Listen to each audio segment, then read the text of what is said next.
Investing in BitLife, a life simulation game, involves managing virtual characters through various life stages and making decisions that can impact their lives.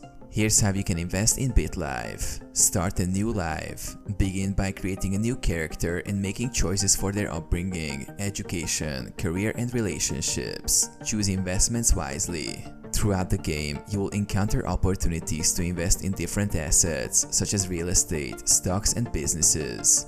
Pay attention to the game's prompts and consider the potential returns and risks of each investment. Monitor investments. Keep track of your investments and their performance over time. Check your financial status regularly to see how your investments are growing or declining.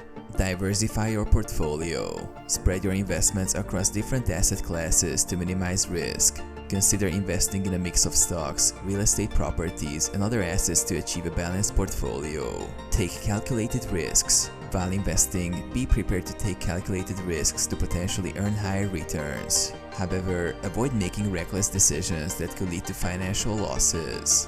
Adapt to changing circumstances. Life in BitLife can be unpredictable, and your financial situation may change due to various factors. Stay flexible and adapt your investment strategy based on your character's circumstances and goals. Enjoy the journey. BitLife is not just about making money, it's also about experiencing the ups and downs of life. Enjoy the journey, make meaningful choices, and see how your investments shape your character's life story.